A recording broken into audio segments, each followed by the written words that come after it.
is Holden. We've logged a distress call near CA 221-6862. We're obliged to change our course and respond. Make sure your acceleration drug dispensers are full. This will be a high-G maneuver. Prepare for flip and burn. Something groundbreaking is happening in this scene. This is the first episode of 2015's The Expanse, and at this moment, James Holden, the reluctant second-in-command on the ice trawler Canterbury, has just forced his crew to respond to a distress signal. But to do so, his ship has to change course. Now, in any other sci-fi show, there would be nothing to this. Plot a course, engage. But The Expanse is different. Its ships are powered by rockets, and rockets only burn in one direction. So in order to change directions, a ship has to turn its engines off, flip around, and refire those engines. And that exerts a huge level of G-forces on the ship. Things can break, and the crew has to be strapped in crash couches and injected with special drugs to help their bodies withstand the stress. This simple act of changing directions is now fraught with tension and drama. That's what's groundbreaking here. A show that's using real science to create drama and offer a stunning, original vision of space. And that's what I'd like to explore today, how The Expanse's first season, way back in 2015, revolutionized science fiction. And as we'll see, this 10-year-old show has big lessons for the future of sci-fi and fantasy on TV. Let's dive in. Welcome to the rodeo. Ladies and gentlemen, please sit back, relax, and enjoy the ride. Sarah's Station, here we come. This science-based world building is all over The Expanse's first episode. We see that gravity doesn't just happen. It's created through thrust gravity, mag boots, and the spin gravity of Ceres Station. We see that information doesn't just jump at the speed of light. And as Undersecretary Avasarala tortures a prisoner, we see that Belters, after generations of living in low-G environments, can't survive on Earth. But what is it that makes these interesting things dramatic? Oh, shit! Here's The Expanse's showrunner, Narayan Shankar. Not ignoring the realities, the physical realities of space, but using them for dramatic effect and creating things that are new and interesting and that people haven't seen before. It's not the science itself that creates drama. It's the limitations created by the science that creates the drama. Remember how a ship can't just turn on a dime? Well, as episode 1 draws to a close, missiles fly from a mystery ship towards the Canterbury. Canterbury burnt like hell, you got incoming. But we already know what's about to happen. They nuked her. She's gone. And when a ship explodes, it creates a dangerous debris field, which creates all the drama of episode 2. First, the debris field threatens to destroy the team's shuttle. Then, they have to vent the entire ship to do a spacewalk to repair a damaged antenna. And along the way, We're running out of air. back to Narayan Shankar. They put a lot of science into the books already. They found ways to express that science in dramatically interesting ways. And The Expanse uses the limitations created by science to portray dramatic space combat. Unidentified vessel. This is Captain Teresa Yao of the MCRN Donager. This is your final warning. Which we see for the first time as mysterious ships attack the Martian Navy ship that rescued the crew. Missile launch alert. Sound general quarters. All hands battle stations. Prepare to return fire. It's action without action, like Holden and the Martian captain having an entire conversation while waiting for an incoming salvo of torpedoes. You look nervous. Get that way when missiles are flying at me. Because long-range combat in space is mostly waiting. Trust me, we're all gonna be just fine. Well, that, and having large pieces of metal tear holes in ships, like this gruesome shot that I can't quite show. But what an amazing example of using limitations to create drama. This sounds like torpedoes being fired. Sounds like a lot of torpedoes. Setting half the battle with Amos, Alex, and Naomi in a locked room, unaware of what's going on outside, and threatened by a hull breach sucking the room's oxygen out. Back to Narayan Shankar. We have two of our characters running across a catwalk, and in the middle of their run, the ship's main thrust goes out, and so they lose gravity. And as they're running, their momentum carries them up into the air. And the only way they can get back is one of the guys clips a tether onto the other person, flips around as they're floating up, pushes her up, which pushes him down, slams him back on the catwalk, he attaches to it, and then that allows him to come back. It's a beautiful illustration of the third law. That's how we're doing science in the show. But The Expanse doesn't just use limitations caused by science to captivate us. Any laws against beating up suspects? No laws in series, just cops. The Expanse also embraced the limitations of its genre. Science fiction is a superset of, genres. You can tell a murder mystery or a cop show within the context of a science fiction show. The Expanse's first season is a mystery. Find Julie Mao if she's still here on series, detain her and ship her home. And this is genius because by being limited by the genre conventions of a mystery, The Expanse creates familiarity in an unfamiliar world and allows us to follow what's going on. Because in a way, we've seen all this before. A rebellious detective tracking down a missing rich girl, an ambitious politician trying to unravel a terrorist plot, and an everyman reluctantly thrust into circumstances beyond his control, trying to save his crew's lives. My name is James Holden, speaking for the 5 survivors of the Canterbury. Our ship was destroyed answering a bogus SOS from a ship called the Scapulae. We recovered a false beacon and identified it as Martian naval technology. It's genius because in a mystery, drama doesn't happen through action. It happens as characters uncover clues.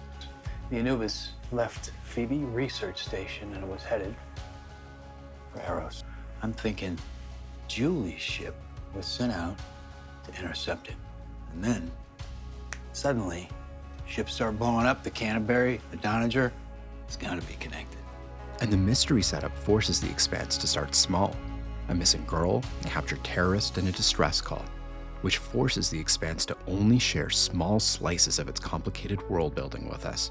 But I keep hearing about Phoebe Station, and if we're all gonna die because of it, can't you at least tell me what the hell happened there? Which prevents us from getting overwhelmed. Donager was dispatched to Phoebe Station after she went silent for several weeks. Everyone on board was dead. And then, as our heroes peel back the layers of their mystery, we learn more and more about The Expanse's larger world. And just like the protagonists, we're drawn deeper and deeper into the intrigue between Earth, Mars, and the Belt. Scientists on Phoebe discover something big. It would tip the balance of power. The OPA gets wind of it. They send a crew out to steal it. Mission goes south, which leaves someone with a lot of power, a lot of resources, who do anything to keep it quiet, including starting a war. And this intrigue is the final piece of The Expanse's puzzle. This geopolitical intrigue is so captivating because The Expanse built its futuristic world with real social science. It's depicting the timeless struggles of humanity, tribalism, oppression, and resistance. A different culture on Mars, a different culture in the Belt. People once again start to tribalize because there's a human quality about once you get to that point where you can define yourselves as one thing and other people as the other, that's where tribalism begins. And that idea of tribalism just runs all the way through The Expanse. Earthers have a home. It's time Belters had one too. Doesn't this all feel familiar? Two superpowers locked in a Cold War, both oppressing the working underclass of the Belt. Simmering tension that's brought to a boiling point when Holden's video sparks riots on Ceres. While the wave of anti-colonial outrage tore through the station's impoverished Medina district. Holy shit. Protests demanding justice for lost ship Canterbury and her crew gave way to violent mobs who targeted Martian. It's like we're not the only ones who remember the can. And it's not just the geopolitics. The Expanse's approach to diversity makes this imaginary world feel real and grounded.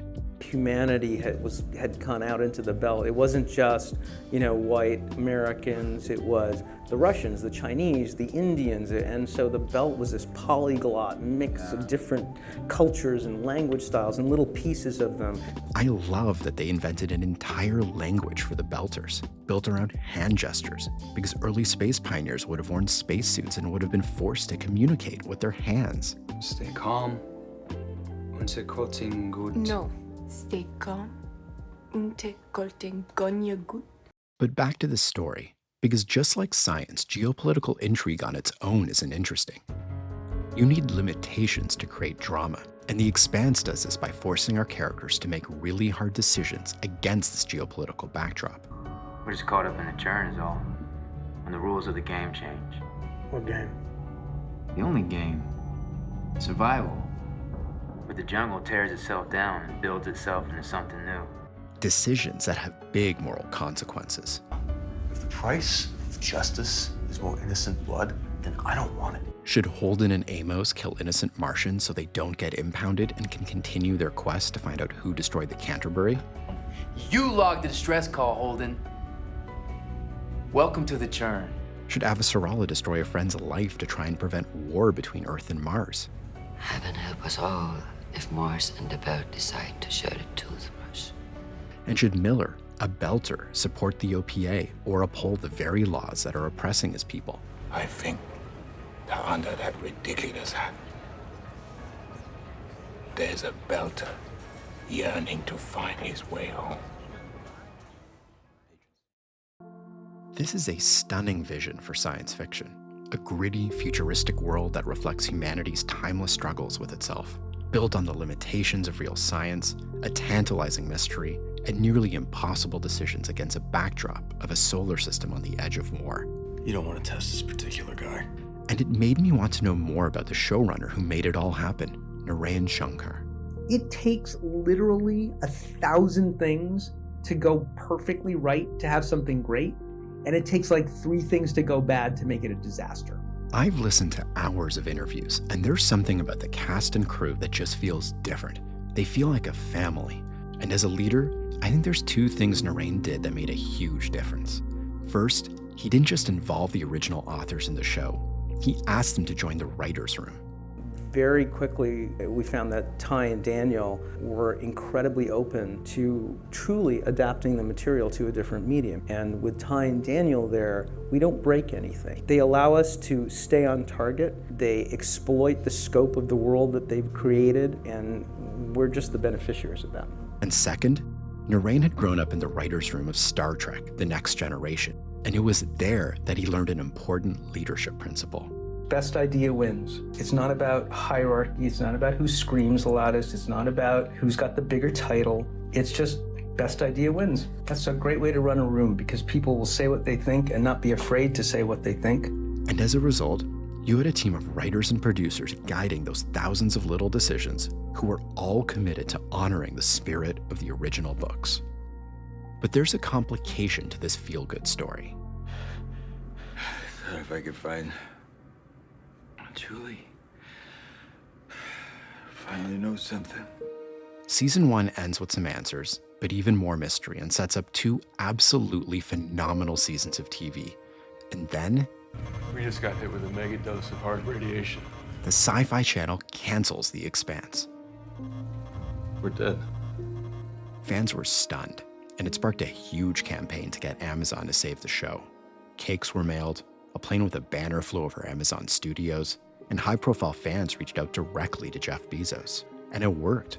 Amazon produced seasons 4 and 5, but ultimately it also canceled the show, shortening the 6th season from 10 to 6 episodes. At least you had the respect to stab me in the chest. And I'm not sure what to make of all this. Perhaps it's as simple as this. You can do everything The Expanse did right and still not be able to attract a large enough audience to make your show work. Or perhaps The Expanse got unlucky, launching on a cable channel just as the streaming world was taking off. Donkey balls. And there's another theory that I think has some merit. As groundbreaking as season 1 was, it did have flaws, and it's not as highly rated as seasons 2 and 3. And in today's culture of low attention and endless streaming options, a show's first season matters more than ever. James Holden. Should just follow you around, don't it, kid?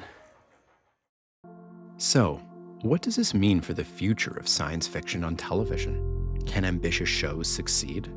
I think the answer can be found by looking deeply at what made The Expanse so captivating. Build a world with limitations and create drama out of those limitations.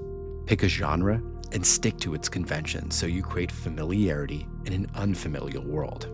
And create a larger, richer story universe, but reveal it slowly, starting up close and personal with your characters and following them as they discover that their actions touch far more than they realized. It's all connected. The camp, the girl. It's not your problem. It's not your fault. None of it is. Okay. But now I'm making it my problem. I'm Kapil. This is Show Me the Meaning. Thank you so much for watching. We need to give the ship a new name to complete the override. Screaming Firehawk. Yeah, let's advertise that we're a gunship. Flying Alamo. No,